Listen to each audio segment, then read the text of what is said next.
Halo, ketemu lagi di podcast Rak Suara ini. Kita akan memasuki segmen obrolan ngekos, di mana kita sebut segmen ini ongkos, yang mana hadir ketika aku sedang ada sebuah pemikiran yang hadir di sebuah kosan. Dan tag suara ini juga di kosan juga. Jadi apapun yang aku pikirkan, yang aku sampaikan di sini, hasil dari ngelamun di kosan ya. Ya gimana kabarnya di masih kehitung awal tahun baru ya, masih baru 7 hari. Semoga masih bisa menjalani dengan baik ya. Setidaknya kalau di akhir tahun kita kembali ke realita, awal tahun kita harus tetap optimis ya.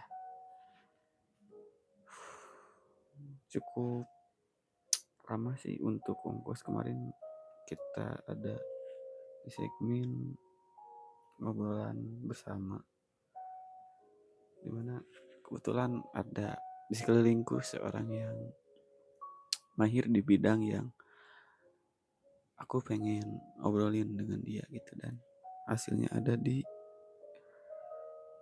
podcast segmen Raksa Mata itu. Kalian bisa lihat di episode sebelumnya. Tapi bukan itu yang akan aku bahas dan yang dipikirkan di kosan. Tapi terkadang apa yang kita pengen kejar banget, pengen kita dapat, malah serasa menjauh. Dan itu yang kita dapat hanya lelah seperti berlari tanpa tahu arah tujuan gitu. Yang digapai malah ya capek, hanya capek. Makanya yang gue pikirkan sekarang bahwa kita harus punya ambisi, tapi jangan terlalu berambisi gitu. Kata Haji Bulut pun seperti itu gitu. Beliau ditanya tips muda gitu, bukan tips muda sih, lebih ke bagaimana ketika tua tuh.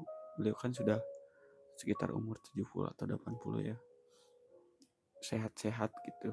Dan salah satu host di sana di sebuah acara itu bertanya, ada 3 yang dia sarankan. Yang pertama, jangan iri terhadap orang lain kalau gak salah ya. Nah yang kedua tuh, jangan terlalu berambisi gitu. Yang ketiga gue lupa, tapi yang gue garis bawah itu, aduh iklan bentar. Tapi yang di garis bawah itu yaitu jangan terlalu berambisi. Apalagi untuk kita yang umur-umur 18 ke atas lah, sampai 25 mungkin, lagi banyak banget yang pengen digapai, pengen banyak sekali yang pengen didapat, sangat-sangat berambisi. Namun ada kalanya kita yang mau ada di hidup kita tuh ya malah kesannya malah lari gitu. Padahal kita benar-benar mengejar gitu. Jatuhnya kayak permainan kucing-kucingan gitu. Dia lari, kita diam, dia juga diam gitu. Gak bakal nemu titik tengahnya gitu.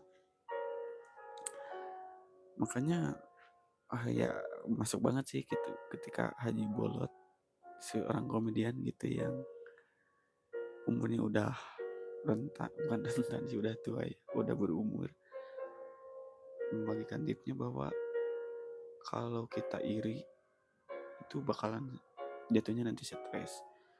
Dan ketika kita berambisi, terlalu berambisi, dan ambisi itu tidak tercapai, nanti jatuhnya juga akan stres gitu. Maka dari itu saya merasa bahwa yang lari ya udah biarin lari aja lah. Meskipun itu yang kita inginkan, tapi ketika yang kita inginkan kita dekati malah lari, ya udah, kita kita meridokan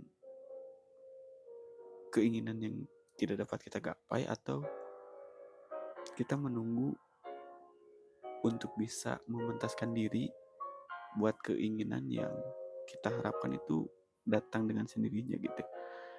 Nah, yang ini yang menarik, bahwa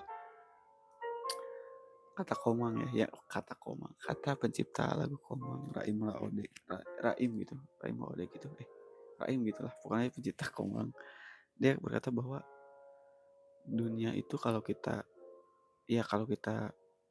terlalu mengejar, ya dia bakal lari gitu. Tapi aku bakal nyuruh dunia yang mencari kita gitu. Raim kata bahwa bukan dia yang mengejar dunia, tapi dunia yang mengejar dia, dengan cara dia mendekatkan diri pada Tuhan. Kalau tidak agamaku ya sholat, memperbaiki tahajud kata dia. Dan yang dia rasa itu bakalan bisa menjadi sebuah magnet untuk dunia mengejar dia gitu, bukan dia yang mengejar dunia. Kalian juga mungkin merasakan bahwa apa yang kita inginkan, apa yang kita pengen gapai serasa susah gitu. Mungkin filosofi yang dihadirkan Kak Raim ini relate buat kalian, karena kalian mengejar dunia, tapi dunia nggak pengen kamu kejar gitu. malah malah lari lagi gitu.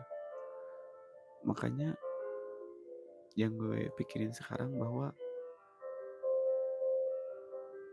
bagaimana kita bisa mendapatkan keinginan tanpa harus berlari gitu untuk keinginan itu, yang keinginan itu mungkin bakal malah ikut berlari dan lebih menjauh bahkan gitu dari kita. Opsinya ya cuma dua, ketika impian kita berlari, kita kita memutuskan untuk tidak berlari dan berhenti mengejar impian itu, mengejar keinginan itu sekecil apapun, atau kita memantaskan diri untuk bisa pantaslah untuk keinginan itu, atau kita memantaskan diri untuk bisa dikejar oleh dunia. Dan yang gue rasakan, gue pasti lebih memilih yang kedua untuk sekarang, dari perjalanan hidup yang kalau dibandingin orang lain sih masih dangkal ya, tapi gue pengen pilih yang nomor dua. Gue berusaha buat dunia ngejar gue, meskipun yang gue bilang tadi pengalaman hidup masih dangkal dan mengejar dunia belum terlalu capek-capek juga. Tapi berkaca dari kembali dari kata-kata Calontong, pengalaman adalah guru terbaik. Itu tidak salah kata dia, tapi kurang tepat juga. Pengalaman yang terbaik adalah guru, dan pengalaman orang lain juga adalah juga guru, kurang lebih seperti itu. Di sana gue mengambil keputusan bahwa oke, kalau kita contoh konkret, gue bisa tahu bahwa naik motor itu, jatuh itu sakit. Tidak harus kita merasakan jatuh dulu gitu. Kita lebih mudah lagi lah kalau jatuh cinta ya. Jatuh cinta tuh ya sakit ketika kita salah mencintai orang lain. Kita tidak perlu mengalami salah mencintai orang lain ya, agar kita bisa tahu bahwa itu sakit. Tapi dengan kita melihat pengalaman orang lain, itu bakal ya menjadi guru juga buat kita, dan kita tidak perlu merasakan jatuh untuk bisa sakit gitu. Kita cukup cukup tahu bahwa oh yang seperti ini tuh sakit, ya udah, berarti kita berusaha untuk menjauhkan diri dari hal tersebut yang bisa mendatangkan sakit gitu. Ya gitulah yang gue pikiran saat ini. Buat kalian yang ambisi kalian yang begitu besar, keinginan yang begitu besar, tapi kamu malah menemukan kelelahan, kecapean, mungkin yang salah itu bukan dari luar gitu, tapi diri kita sendiri apa nih yang salah. Seperti tadi kata Karaim, biarkan dunia yang mengejar gitu, bukan bukan kita yang mengejar dunia. Karena ya mungkin karena kalian merasakan capek itu pasti, kalau ditanya ya, jadi orang yang mengejar dunia itu gimana gitu. Ya, ya mungkin contoh yang bisa diambil dari hidup aku ya, ya yang didapat capek gitu. Yang didapat cuma capek dan ambisi tidak tercapai. Capek itu yang bu, capek itu bukan yang capek kalau kita tidur capeknya hilang, tapi capek yang mungkin bisa dibilang titik jenuh juga.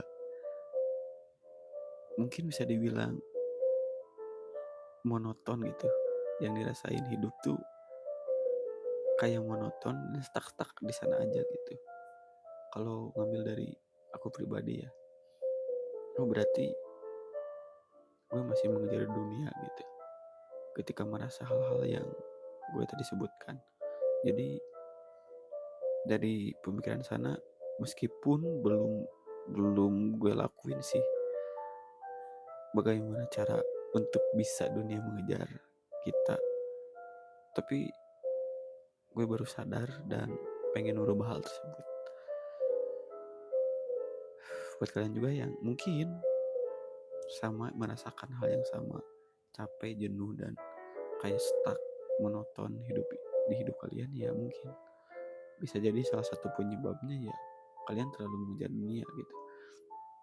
Bukan mengejar dunia yang kata istilah agama ya, maksudnya tuh mengejar dunia yang gimana ya bilangnya ya, yang menyebabkan simpelnya ya gitu sih, kayak dunia itu malah lari gitu ketika dikejar. Kalau menurut agama ya, kita ambil dari agama mungkin ya, ada hadis, kalau kalau salah koreksi sih, kejarlah dunia seperti kamu akan hidup selamanya, dan kejarlah akhirat seperti kamu mau mati besok gitu. Dan itu kata-kata yang bagus karena dari agama gue pribadi, yaitu hadis kalau gak salah, ataupun kata mutiara ya, kurang kurang tahu. Tapi terlepas dari itu, kata-kata itu ya ya benar gitu adanya, meskipun dalam prakteknya kayak mana sih yang terlalu mengejar dunia gitu. Apakah kita udah mengejar dunia seperti kita akan hidup selamanya, ataupun malah terbalik gitu, kita mengejar akhirat seperti akan, ya intinya salah salah mengartikan dan salah mempraktikkan gitu. Terlalu mengejar dunia, bahkan terlalu mengejar akhirat juga salah gitu. Seperti itu. Jadi yang gue kembali simpulkan, apapun ya, yang menariknya ketika menjadi salah satu opsi hasil pemikiran gue pribadi tuh, intinya hidup tuh harus seimbang. Hidup tuh harus seimbang. Kita terlalu ngejar dunia, malah dunia yang lari gitu. Kita terlalu mengejar akhirat, ya tetap kita ada di dunia, masih butuh dunia. Makanya hadis tersebut ya masih harus kita pelajari banget gitu, bagaimana praktiknya, bagaimana implementasinya. Ya mungkin seperti itu ya, ongkos kali ini. Gak tahu episode berapa, kalau gak salah 5 ya, cek aja lah. Dan alhamdulillah udah ada beberapa pendengar, dan semoga yang mendengarkan ini bisa bermanfaat. Dan kalau ada kritik saran bisa di komentar. Saya sangat terbuka sekali diskusi, karena hadirnya segmen Raksama juga itu ya, terlepas dari aku yang pengen tahu apa yang belum aku tahu, tapi juga pengen ada teman yang bisa diajak diskusi kita tentang hal apapun itu gitu. Selamat malam kalau yang mendengarkan malam, selamat siang yang kalau siang, pagi juga yang kalau pagi. Semoga bermanfaat. Terima kasih.